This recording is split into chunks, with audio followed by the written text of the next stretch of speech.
Welcome my dear student, आपका स्वागत है। एक्सरसाइज 8.1 8.1 का क्वेश्चन नंबर 12। यहाँ पर एक ABCD ट्रेपेजियम समलंब है, ठीक है। ABCD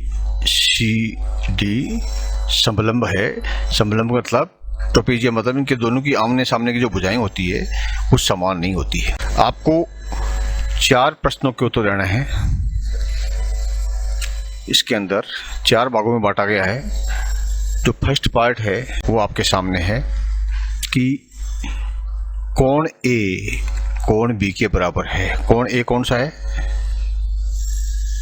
और ये कोण A और कोण B है, ये दोनों इक्वल आपको सिद्ध करना है। देखिए हमारे पास में जो ट्रेपेजियम समलंब दिया गया है उसमें AB पैरेलल टू CD है, ये बताया गया है। देखिए AB is parallel to CD, यानी ये जो रखा AB है ये CD के समानांतर है, ये हमें दिया गया है।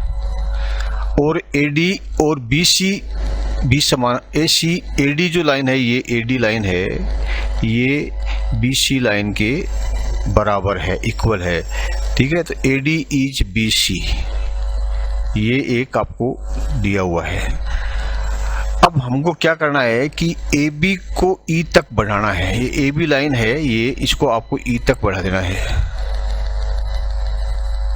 और एक लाइन खींचनी है जिससे कि CF और AD जो है वो पैरेलल हो जाए, ठीक है। AD के बराबर समानांतर एक लाइन खींचनी है CF, ठीक है।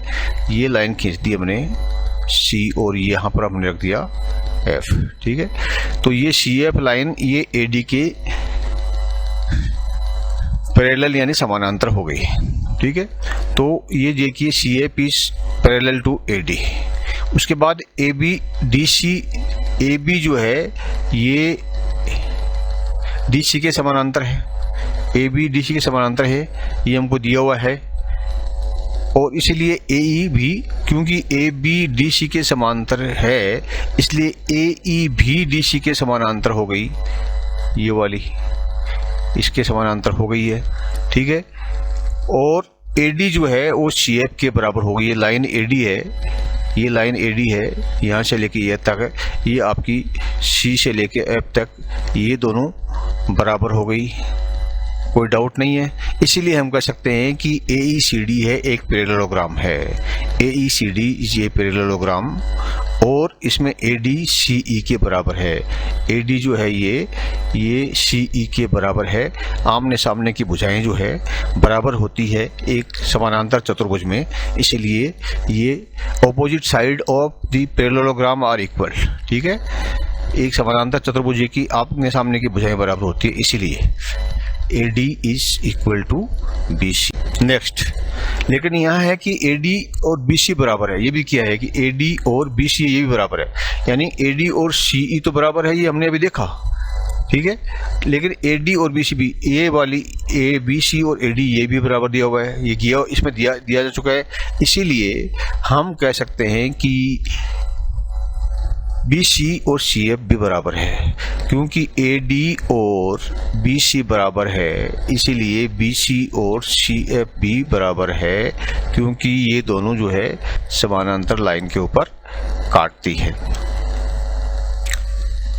अब देखिए ये जो आपका एक कोण है BEF, ठीक है।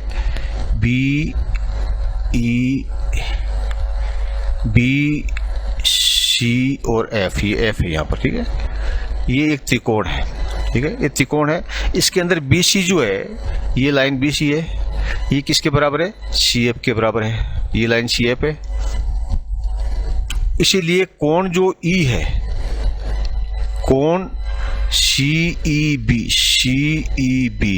ये कोण CBE के बराबर है, CBE के बराबर है। क्यों है? क्योंकि angle opposite to equal sides of a triangle are equal. एक त्रिभुज के अंदर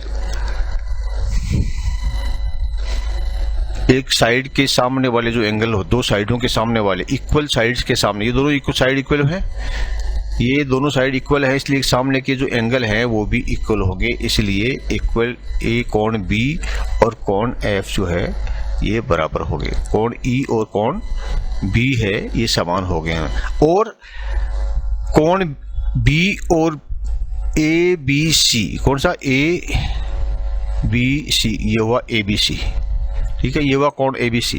कोण ए बी सी और C B E, C B कौन सा, सी बी ई, यानी ये तो हुआ कोण सी बी ई और ये हुआ कोण ए बी सी, ठीक है। ये दोनों 180 डिग्री के हैं। क्यों कि ये दोनों एक लाइन के ऊपर है, एक रेखा के ऊपर दो कोण जो है लाइनियर पेयर है। ये एक जो है रेखिक युग्म है एक लाइन के ऊपर, इन दोनों का जो टोटल होता है मिला के वो 180 डिग्री होता है पेयर। इसीलिए कोण ए जो है, ये कोण ए है, ये कोण ई के बराबर हो गया, ठीक है। इसलिए कोण ए, ये कोण ए और कोण ई, ठीक है, क्योंकि ये लाइन है, इस लाइन के ऊपर ये दोनों कोण जो है ए, कोण ए प्लस कोण ई, ये दोनों क्या हो गए 180 डिग्री के हो गए। कोण ए और ई भी 80 डिग्री के हो गए। क्यों? क्योंकि ये दोनों कोण जो है को एंटीरियर एंगल्स ऑफ ए पैरेललोग्राफ है। ये एक समांतर चतुर्भुज ADCE, ठीक है, ADCE वाला जो है ADCE, ये जो चतुर्भुज है, इस चतुर्भुज के ये दोनों इंटीरियर को इंटीरियर, ठीक है, सह आंतरिक कोण हैं, इसलिए इन दोनों का योग 180 होता है। ये हमने पहले पढ़ा हुआ है। इसलिए हम कह सकते हैं कि ABC, ये कोण जो B है, ठीक है, ABC यानी कोण ये वाला, और कोण CBE यानी CBE यानी कोण ये वाला, ठीक है, ये वाला और ये वाला, और कोण A प्लस, ये दोनों किसके बराबर है, कोण A ये वाला और कोण जो है ये वाला, ये दोनों इसके बराबर हो गए। कोण CE, कोण ABC प्लस कोण CBE दोनों 180 डिग्री है, और कोण A और कोण CEB दोनों 180 डिग्री है, इसलिए दोनों इक्वल हो गए हैं। और इसलिए कोण ABC जो है कोण A के बराबर है, ठीक है। ये जो कोण ABC है, ABC यानी ये जो कोण है ये किसके बराबर हुआ, कोण A के बराबर हुआ। क्योंकि कोण ABC और CBE, देखिए यहाँ पर ABC और CBE ये जो कितने 180 डिग्री है, ये दोनों मिला के 180 डिग्री है। और यहाँ पर ये दिया है कि कोण A और CEB ये भी 80 डिग्री है, ये दोनों 180 डिग्री है। इसीलिए हम कह सकते हैं कि कोण ABC रख लीजिए इसमें से, और कोण A रख लीजिए इसमें से, ये दोनों बराबर है, ठीक है। इसको निकाल दीजिए, इनको निकाल दीजिए, CB को, दोनों बराबर, तो कोण B कोण A के बराबर हो गया। यानी हमारा पहला जो भाग है प्रश्न का, 4 में से एक भाग है, ये हमारा भाग सिद्ध हो गया। देखते हैं दूसरा पॉइंट क्या है, कोण C कोण D के बराबर है। यानी हमको सिद्ध करना है कि ये कोण C है, ये कोण D के बराबर है। कैसे करेंगे, देखिए हमको पता है कि AB पैरेलल टू CD है, ये AB है, ये CD के समांतर है, और AD इज ए ट्रांसफॉर्वर्ड। इस लाइन के ऊपर जो AD है ये ट्रांसफॉर्वर्ड है। कैसे, जैसे इस लाइन को अगर हम इधर बढ़ा देते हैं, ठीक है, और इस लाइन को भी इधर बढ़ा देते हैं, तो ये जो AD लाइन है इन दोनों को काटती है, किसको, AB को भी काटती है और DC को भी काटती है। इसलिए ये इसकी ट्रांसवर्सियल आड़ी तिरछी लाइन तिर्यक रेखा हो गई। और तिर्यक रेखा के ऊपर क्या होता है कि जो कोण होते हैं कोण A और कोण D, ठीक है, ये जो कोण D है और ये जो कोण A है, ये कितने के होंगे, 180 डिग्री का होंगे। AD इज ए ट्रांसवर्सल, एक ट्रांसवर्सल लाइन पे दो समांतर लाइनों को अगर एक तिरछी रेखा काटती है, तो कोण A जो ये कोण A, ठीक है, और कोण D, ये दोनों समांतर जो है आंतरिक जो कोण होते हैं वो 180 डिग्री के होते हैं। तो कोण A जो है ये और ये D है, ये दोनों मिलाकर के 180 डिग्री के होते हैं। ये दोनों को इंटीरियर एंगल है, आंतरिक सह कोण है, और आंतरिक सह कोणों का योग जो है 180 डिग्री होता है। इसी प्रकार से कोण B ये और कोण C ये भी इसके आंतरिक है। ये जो रेखा समांतर रेखा है, इस समांतर रेखा के ऊपर अगर हम ये ट्रांसवर्सल खींच देते हैं, ठीक है, तो हम क्या प्राप्त करेंगे, ये इसके ऊपर ये तिर्यक रेखा खींच दी तो इसके जो आंतरिक सह कौन से हो गए, बी और सी हो गए, बी और सी हो गए। इनका योग भी क्या होगा, 180 डिग्री का। कोण बी प्लस कोण सी इक्वल टू 180 डिग्री। इसीलिए हमें क्या प्राप्त हुआ कि कोण ए और डी के कोण ए और डी 180 डिग्री है और कोण बी और सी भी 180 है, तो कोण A plus D is equal to कोण बी प्लस कोण सी, ये दोनों बराबर है। और ये दोनों बराबर है इसलिए हम कह सकते हैं कि कोण सी डी है ये कोण सी के बराबर है, ठीक है। और कोण डी सी के बराबर है तो कोण सी है वो डी के बराबर है। ये हमारा ये प्रूफ हो गया पॉइंट नंबर 2। अब देखिए इस प्रश्न का जो तीसरा भाग है वो है कि कोण A B C, triangle A B C, ठीक है, यानी ये ट्राइंगल इसको मिला देते हैं तो ये हुआ ट्राइंगल ए बी सी।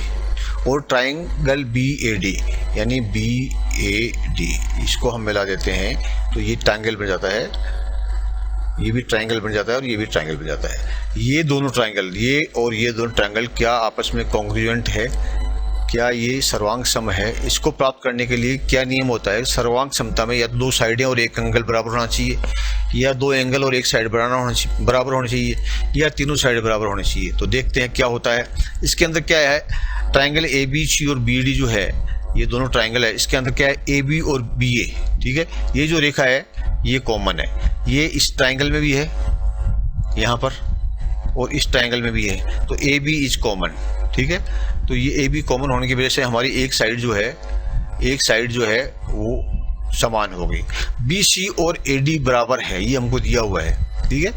हमारे को दिया हुआ है कि B C line E B C है ये, और ये जो ए डी लाइन है ये प्रश्न के अंदर शुरू में दिया हुआ है, देखिए ये दिया हुआ है बी ए डी बराबर बी सी, इसीलिए ये हमको दिया हुआ है, इसलिए ये भी साइड जो है हमारी समान हो गई। और कोण ए बी सी, अभी हमने देखा था कि कोण ए बी सी ये वाला जो है ये कोण ए बी सी ये, और कोण बी ए डी, ठीक है, बी ए डी ये वाला कोण, ये दोनों कोण भी बराबर हैं, ठीक है। ये भी हमने प्रूव किया हुआ है पिछले जो भाग के अंदर, इसीलिए हमारा जो ये कोण भी बराबर हो गया, ये एंगल बराबर हो गया। तो हमारे पास क्या हुआ, साइड एंगल, ठीक है। तो एस ए एस, इसलिए हम कर सकते हैं कि ये जो कोण ए बी सी है ये कोण बी ए डी के सर्वांग सम है। ये इस कोण को ये जो त्रिकोण है, ये दोनों त्रिकोण हैं, ये दोनों त्रिकोण कॉन्ग्रुएंट है, सर्वांग सम है, यानी एक दूसरे के बिल्कुल एग्जैक्टली बराबर हैं। इसके ऊपर दूसरे को रख दिया जाए तो नीचे वाला बिल्कुल दिखाई नहीं देगा, ठीक है। ये हमारा कॉन्ग्रुएंसी सर्वांग समता के नियम के अनुसार जो है ये सिद्ध हो गया। ये आपका तीसरा पॉइंट आपका सिद्ध हो गया, ठीक है। अब जो है आपका चौथा पॉइंट है कि डायगोनल AC डायगोनल BD के बराबर है। डायगोनल AC कौन सा है, ये रहा, ठीक है, ये है डायगोनल AC। और डायगोनल BD कौन सा है, ये वाला। अब हमको ये बताना है कि ये दोनों भी बराबर है। ये दोनों बराबर क्यों है, देखिए क्योंकि ये दोनों त्रिकोण ये जो है ABC और BAD जो है ये कंग्रुएंट है, और ये दोनों भुजाएं, ये भुजा इसके अंदर है, इस त्रिकोण में ये भुजा, इस त्रिकोण में ये भुजा है, इसीलिए दोनों CPCT यानी दोनों जो है corresponding part of A congruent triangle होने की वजह से AC और BD दोनों समान है, दोनों बराबर है। ये हमारा पॉइंट नंबर 4 भी सिद्ध हो गया होगा। अब देखिए सारे पॉइंट आपको क्लियर हो गए हैं। अगर आपको फिर भी डाउट है, देखिए इसके अंदर आप इसको वीडियो को जारी रखिए, आपको हिंदी और अंग्रेजी दोनों के अंदर इसका पूरा हल दिया हुआ है। ये हिंदी में इसका हल लिखा हुआ है, किस प्रकार से इसका उत्तर लिखना है। परीक्षा के अंदर एक क्वेश्चन आता है तो आपको हल कैसे लिखना है वो तो हमने समझाया है पहले। ये लिखा है कि आपको लिखना कैसे है, ये इसके अंदर 2 पेज के अंदर दिया हुआ है। आप उसको पढ़ लीजिए, पॉज करके स्क्रीनशॉट ले लीजिए, आराम से पढ़ लीजिए। और हिंदी में और ये अंग्रेजी में भी इसका 2 पेज के अंदर 1 पेज और ये 2 पेज में हल दिया हुआ है। आप इसको समझिए। अगर आपको फिर भी कोई डाउट हो, आपको कुछ समझ में नहीं आ रहा हो, तो आप कमेंट बॉक्स पे लिखिए क्या समझ में नहीं आ रहा है। हम आपके डाउट्स को दूर करेंगे, आपकी शंकाओं का समाधान करेंगे। Thank you my dear student. Please like and subscribe.